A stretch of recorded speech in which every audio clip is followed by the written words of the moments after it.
చంద్రబాబు నాయుడు ఎంతగా రెచ్చిపోయి ఇంకా అబద్ధాలు చెప్తూనే ఉన్నాడు. రెచ్చిపోయి కులాల్ని మతాల్ని వీటన్నిటినీ కూడా తన రాజకీయానికి ఇష్టం వచ్చినట్టుగా వాడుకుంటూ పిచ్చిగా మరి మాట్లాడుతూ పరిపాలన చేస్తా ఉన్నాడు. ఇది మీకెవ్వరికి తెలియని సంగతి నేను ఒకటి చెప్తాను. ఏంటంటే ఈ చంద్రబాబుకి అసలు దైవభక్తి లేదు.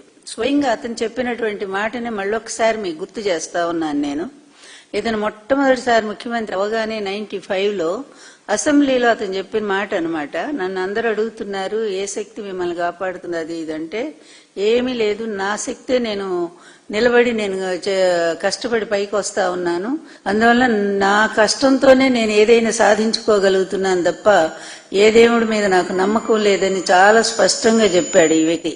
అంటే ఎంత పరమ నాస్తికుడో మీరు అర్థం చేసుకోండి.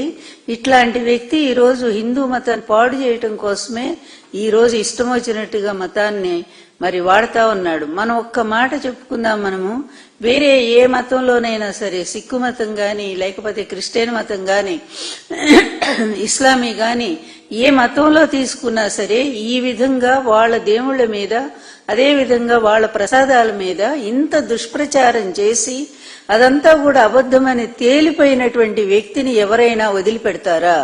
వాళ్ళ చట్టాల ప్రకారంగా, అంటే వాళ్ళ మత చట్టాల ప్రకారంగా, వాళ్ళ నిబంధనల ప్రకారంగా ఆ వ్యక్తిని బహిష్కరిస్తారు. ఒకవేళ ముఖ్యమంత్రి స్థాయిలో ఉన్న వ్యక్తి గనక ముఖ్యమంత్రి పదవిని లాగేసేయకపోవచ్చు, కానీ వాళ్ళ మతం నుంచి అతన్ని బహిష్కరించేసి ఇతన్ని పూర్తిగా వెలేస్తున్నాము అని చెప్పి వాళ్ళు అనౌన్స్ చేసేవాళ్ళు.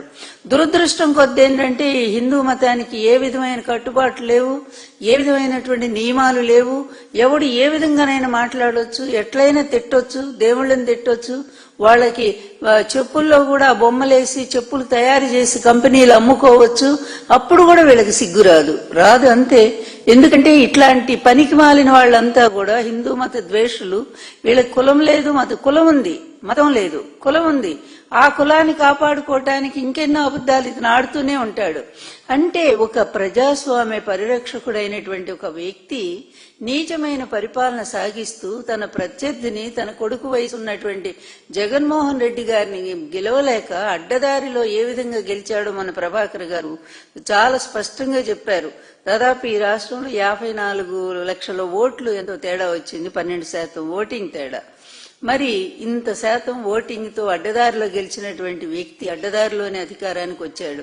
ఈ అడ్డదారిలో రావటం అనేది అతనికి ఈ రోజు కొత్త ఏం కాదు కదా. ఆ రోజు అంతే కదా, 94 ఎలక్షన్స్ లో ఎన్టీఆర్ గారు నేను ఎంత కష్టపడి రాష్ట్రం అంతా పర్యటించి మొత్తం 258 సీట్లు కమ్యూనిస్టులతో సహా గెలిపిస్తే 8 నెలలు తిరగకుండానే అడ్డదారిలో నన్ను ఒక బూచిగా చూపించాడు. రోజు వాళ్ళ పచ్చ మీడియాలో ప్రచారం చేయించాడు. మరి ఇష్టం వచ్చినట్టుగా అబద్ధాలు రాయించాడు. చివరికి ఎన్టీఆర్ క్యారెక్టర్ అసాసినేట్ చేయించాడు.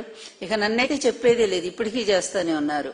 ఇంత దారుణమైన వంచన, పిల్లనిచ్చిన మామ అనే గౌరవం లేదు, ఒక తండ్రి లాంటి వాడనే భావన లేదు, పెద్ద వయసు అనేటువంటి గౌరవం లేదు.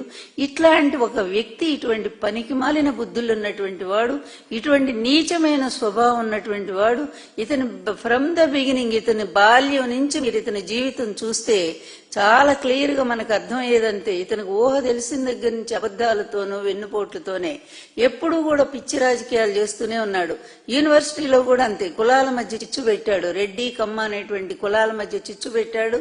అక్కడ అంతే, వాళ్ళ దగ్గర డబ్బులుగా చేసేవాడు, వీళ్ళ దగ్గర డబ్బులుగా చేసేవాడు. ఎందుకంటే చాలా పేద కుటుంబంలో 2 ఎకరాల్లో పుట్టినటువంటి వాడు ఏమి ఇంట్లో పైసలు ఇచ్చేటువంటి వాడు కాదు ఇతనికి. అట్లాంటిది ఎప్పుడూ కూడా ఇతర చేల్లో ఉండేటువంటి అమ్ముకోవటం, ఆ డబ్బులు తెచ్చుకోవటం. ఇతని జీవితం అంతా కూడా ఇంత నీచమైన చరిత్ర ఉన్నటువంటిది, ఇంత క్షుద్రమైనటువంటి వ్యక్తి ఇతను. ఇట్లాంటి వాడు దురదృష్టం కొద్ది ఆంధ్రప్రదేశ్ చేసుకున్న దురదృష్టం ఏంటో, ఇతనే మరి 3 సార్లు ముఖ్యమంత్రిగా రావటం జరిగింది. ఎట్లా వచ్చాడంటే అందరికీ తెలిసినటువంటి సత్యమే. ఎన్ని అడ్డదారులు దొక్కుతాడో, అవసరానికి ఏదేన్ని ట్రంప్ కార్డుగా వాడతాడో మనం చూసాము. గతంలో బీజేపీతో 99లో బీజేపీతో స్నేహం పెట్టుకున్నాడు. అప్పటి వరకు కూడా అతనికి మతాలను పనికిరావని చెప్పి స్టేట్మెంట్లు ఇచ్చేవాడు. మత రాజకీయాలు వద్దు, మనకు అందరూ సమానం అని చెప్పేవాడు. అది పోయింది. తర్వాత 99లో వాజ్పేయి గారి పేరు చూసి అతను ఆయనతో పెట్టుకున్నాడు. తర్వాత మోడీ గారిని తిట్టాడు. మోడీ గారు ఆ విధంగా గోద్రా విషయంలో మోడీ గారిని తీసేయాలి